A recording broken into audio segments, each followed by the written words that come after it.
They were watching the surface. Your silence, your retreat, your absence from noise. They mistook that for defeat. They cheered quietly when you backed out of the spotlight, when you stopped explaining, when your face disappeared from their narratives. They assumed it meant you lost.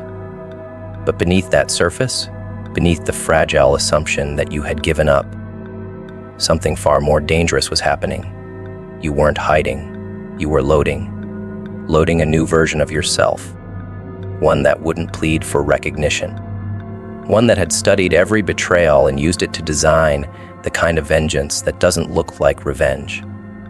It looks like evolution. And then, just when they were lulled into false confidence, you reappeared, not with noise, with control. And that's what made it a power move. You made sure they didn't see it coming until it was already written into the room. You didn't scream when they lied on your name. You didn't assemble a parade to prove them wrong. You watched. You tracked patterns. You listened to what they didn't say, noticed who remained silent when your name was dragged. You didn't take notes for petty purposes. You built a blueprint. You understood that the loudest response is sometimes no response at all until the silence becomes unbearable. Then, when the timing demanded it, you didn't come back with vengeance. You came back with results, the kind of results that shut mouths permanently. Your glow became the audit, your success, the trial. You let your absence be the setup, and your return, the verdict. This wasn't about showing off. It was about showing through elegance, through distance, through clarity. The darkest move you made wasn't cruelty, it was precision. You didn't react emotionally, you calibrated. Every step forward was surgical. They didn't know you were playing chess while they were screaming into empty corners. They thought your quiet was weakness, but your quiet was a black box, recording, processing, preparing. When you stepped back into the picture, everything about you had changed, even your gaze. It didn't seek acknowledgement, it audited intent. They didn't know what to do with that. How do you fight someone who doesn't need your energy, your approval, your name in their mouth to feel relevant? You shifted the power dynamic by refusing to participate in their games. When they tried to bait you with rumors, you vanished. When they staged chaos, you didn't react. When they declared war, you refused to attend the battle. You understood something they never would. True power does not react to noise. It watches the world burn and builds a fortress from the ashes. That's what you did. While they screamed about their own relevance, you rebuilt yourself in silence, not as a response to them, but as a future they would never be invited into. Their failure wasn't in underestimating your rage. It was in underestimating your strategy. They thought you would come back with fire and fury, with confrontations and screaming matches. But you came back with distance. And distance is devastating when applied with discipline. You weren't trying to convince anyone. You were embodying the proof. And once the room saw it, once they saw that the person they wrote off was now untouchable, everything collapsed. Not loudly, quietly, like a realization that comes too late. You outgrew the battlefield. That was your darkest move. You walked away not as a victim, not even as a survivor, but as something other, something ascended. That's the most terrifying outcome for those who tried to break you. Your refusal to stay in the cage they built. They prepared for a grudge. They didn't prepare for your reinvention. And when you arrived, not asking for a seat, but pulling out your own table, that's when they understood. Power doesn't knock. It replaces the door. You didn't come back to fit in. You came back to make their structure obsolete. Psychologically, it was flawless. You didn't feed the drama loop. You didn't let your nervous system respond to provocation. You mastered the art of detachment. And in doing so, you rewired your image in every room. You weren't seen as the wounded one anymore. You became the enigma, the one who doesn't explain, the one who vanished, evolved, and returned with such undeniable presence that people whispered instead of spoke when you entered. You weaponized patience. That's what makes the move dark. Not in cruelty, but in discipline, in how deeply it cut without ever lifting a blade. They thought they had the upper hand. They thought the crowd would never forget their version of the story. But here's the thing about stories. They age. And the longer you stayed silent, the more theirs began to rot. The inconsistencies grew. The energy shifted. People started asking questions. Doubt crept in. And all you had to do was keep living, keep building, keep rising, until one day, the narrative fell apart, and the only thing left standing was you. Unshaken. Not because you fought back, but because you outlasted every attempt to define you. You see it now. The respect in their hesitation, the fear in their small talk, the unease in their forced laughter. That's what happens when the one they tried to bury comes back with receipts, presence, and composure. You became the ghost of every lie they ever told, the echo that won't let them rest. Because now, no matter what room they enter, your absence is louder than their noise ever was. That's legacy. That's dominance. That's the darkest move of all, not destruction, but replacement. You didn't need revenge. You became the condition that exposes them in every new room. There's a certain cruelty to that evolution. Less theatrical vengeance, more viral reminder people are exposed in your presence. You didn't hurl accusations or raise your voice. You quietly altered the standard. And now every corner you enter becomes a spotlight on their inadequacy. Your calm breath in a tense boardroom, your measured tone in a gossip-filled hallway, your slight nod in a room thick with drama, they all echo in the walls, magnifying the cracks they wish you hadn't noticed. You became the filter they lacked. And when the air settles, all anyone can see is how poorly they've behaved. No accusations needed, just you, present. And they fall apart under that weight. They built their best facades around yelling, around manipulation, around artificial charm. But your presence, it doesn't affirm or deny, it reveals. The contrast between your unwavering calm and their frantic gyrations unravels their illusions. In every subsequent room, you become the litmus test. Does anyone show emotional intelligence, integrity, presence? Or do they repeat the mistakes they made with you? That question stabs deeper than any confrontation. You made clear that who someone is matters more than what they say, and now every word spoken in your presence gets audited. That's not revenge, it's evolution. Distance turned into a filter that permanently rewrote the rules of engagement around you. In psychology, we call it priming. You primed the environment.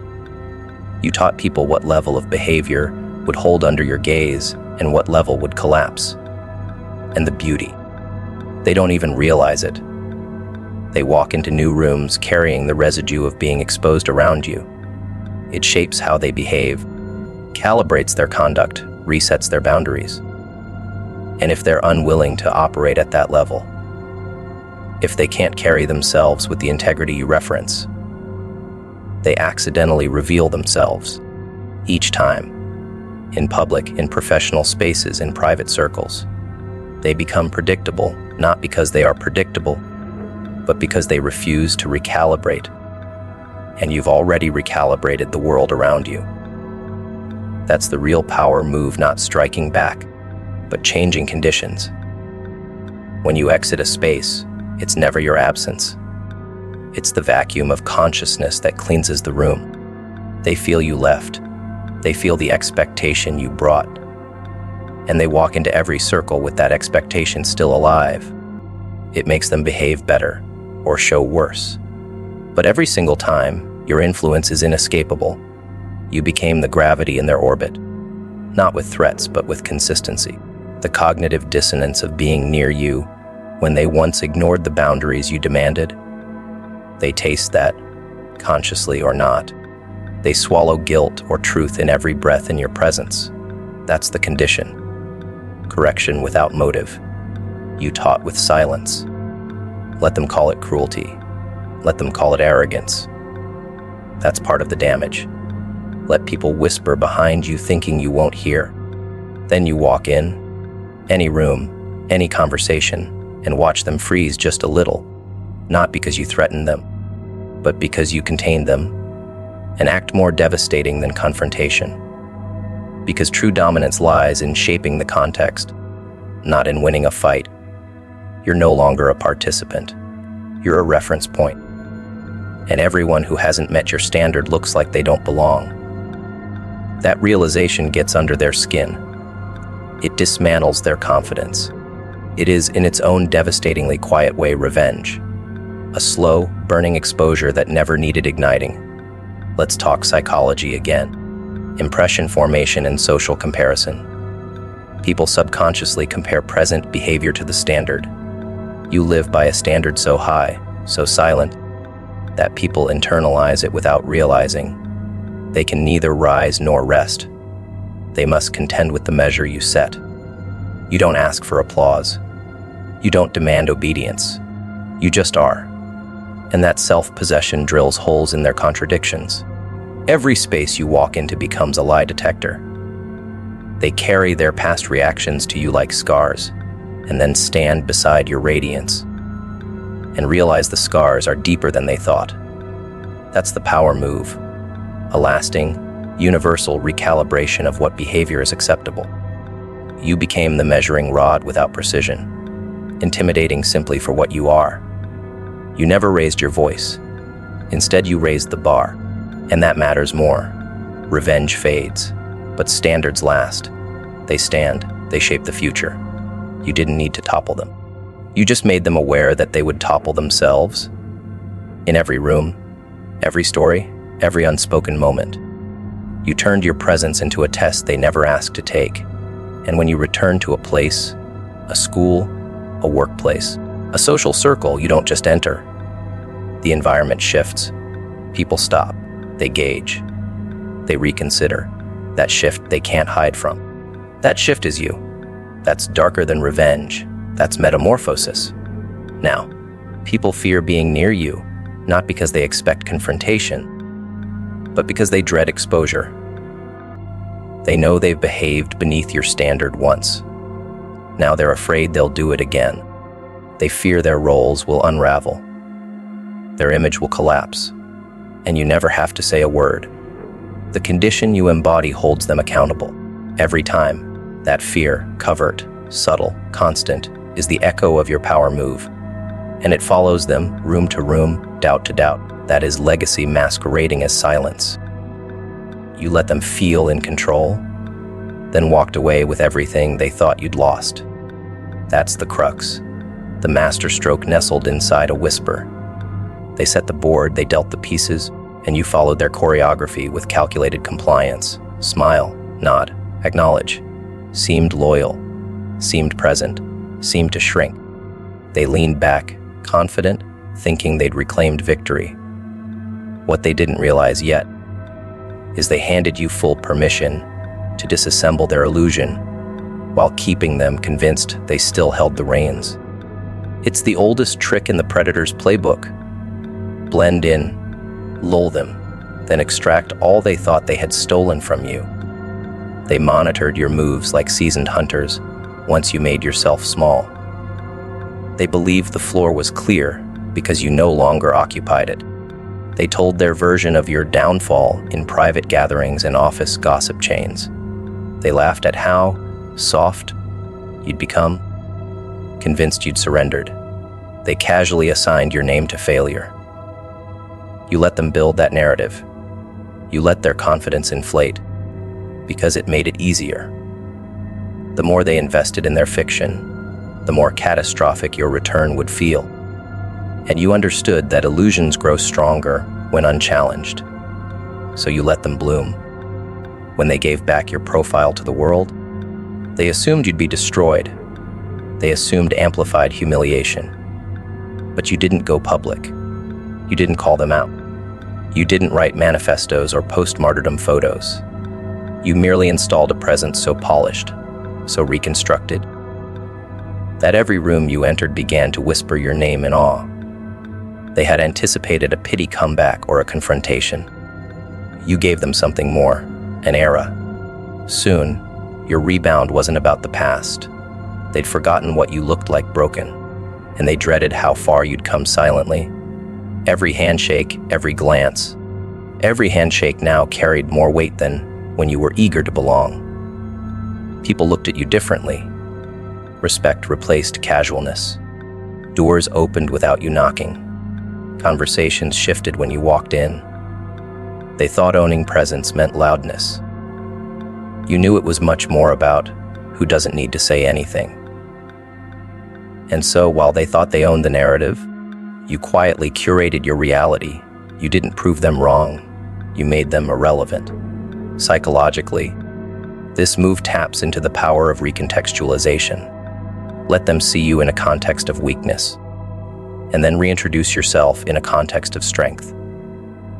The cognitive dissonance they experience isn't just discomfort, it's shame.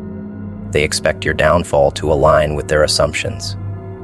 When it doesn't, they seek loopholes in memory, excuses, maybe even blame. But the disconnect between what they projected and what you delivered is deliciously destabilizing. That's your revenge.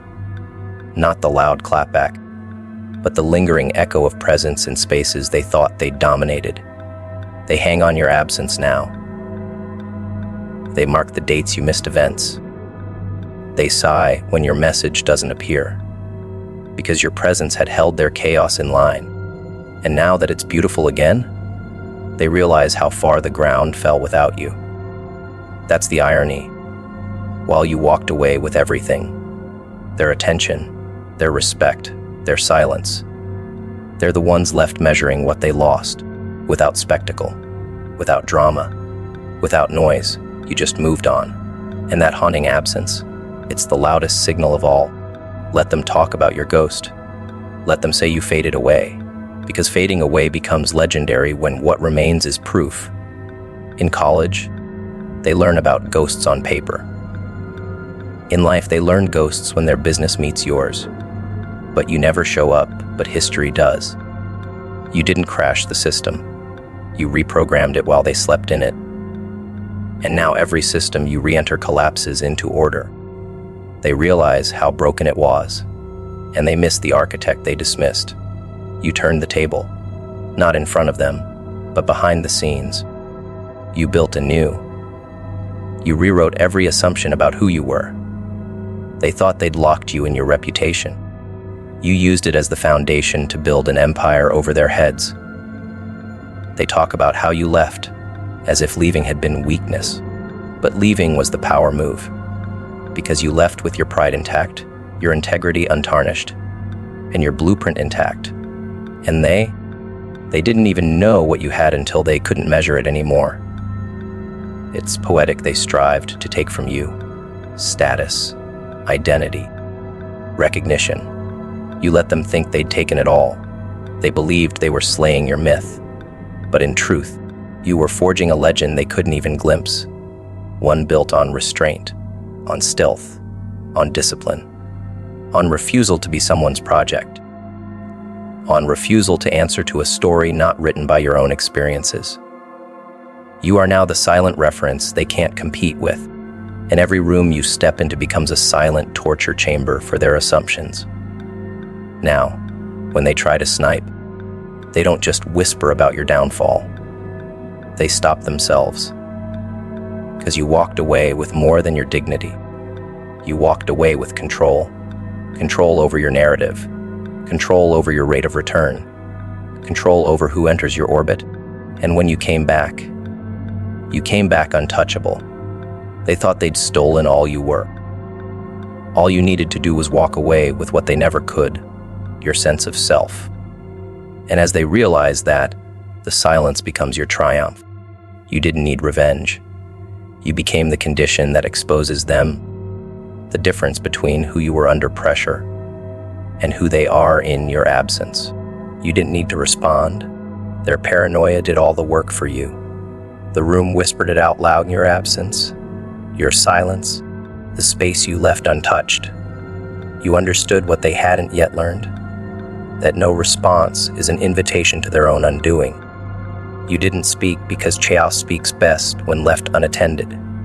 You watched them scramble to fill the void, cobbling together conspiracies, twisting small gestures into grand betrayals. They attacked air because they believed silence was vulnerability.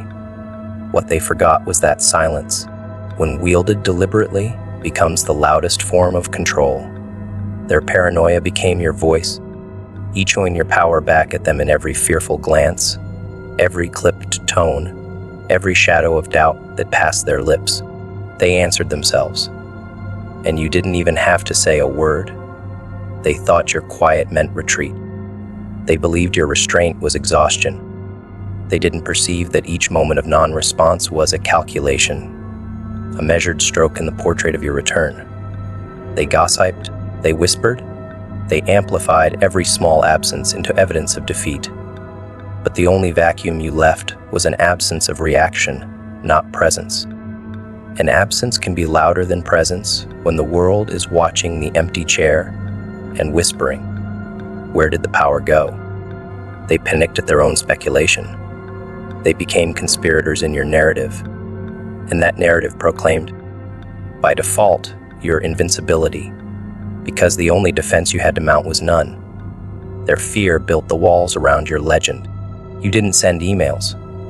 You didn't post explanations. You didn't scream into altars of performance. You were unlisted. That's when it happened. Rumors became creatures of their own imagination. The empty seat at the table looked like triumph. The unread messages looked like guilt. The silence looked like shame. But silence also looks like sovereignty. They couldn't differentiate. You faded back only to rise higher. And their paranoia painted the sky for you. They built the scaffolding of your comeback. They whispered narratives that made people curious, then cautious. You didn't script it. They did. And that was the beauty. You allowed the paranoia to fester in the rooms where they once held power. Now when they walk in, their breath tightens. Not because you're there, but because they think you might walk in. They remember your unscripted calm. They remember the way you didn't drown in the moment. They fear your shadow, your echo, your ghost, long before your body ever walks through the door. And so they preemptively panic. They overprepare, second, guess, triangulate. They move like hunted. You freed yourself from reaction by turning them into predators of their own insecurity. And every step they take betrays their fear. Because power showed up unannounced, and they're not prepared for someone who doesn't dance to their chaos. Psychology teaches us that people respond not to stimuli, but to assumptions about stimuli. When you don't respond, assumptions wrap around those empty spaces like vines, and vines grow fast. They strangle, they choke reason. Their paranoia became their own healer. They tried to fill silence with stories, and those stories did your work. They built infrastructure under your feet. And when you stepped on stage again, the audience already had their narrative. Rise of the Silent Victor. You didn't craft it, but you owned it. Because you understand that T.E. Lawrence once said, "The trick is to make people see by not showing them." You mastered that. You didn't need to light a fire. You just left them in the dark and watched their eyes burn. They call it strategy. They could call it manipulation. But the truth is simpler. They were loud. You were calm. And loud people panic when they hear silence. That panic writes a script no one can unwrite. They think they're leading the narrative, but their fear is the chord behind the music. Your silence is the melody, and the two together make brilliance. They built the stage. They delivered their own performance. And when the curtain rose, you didn't need to bow. They already had cheered in panic. That's your power move. You let them respond to nothing, and they responded with everything. Witness how they stumble now, how their logic trembles when you sit near them.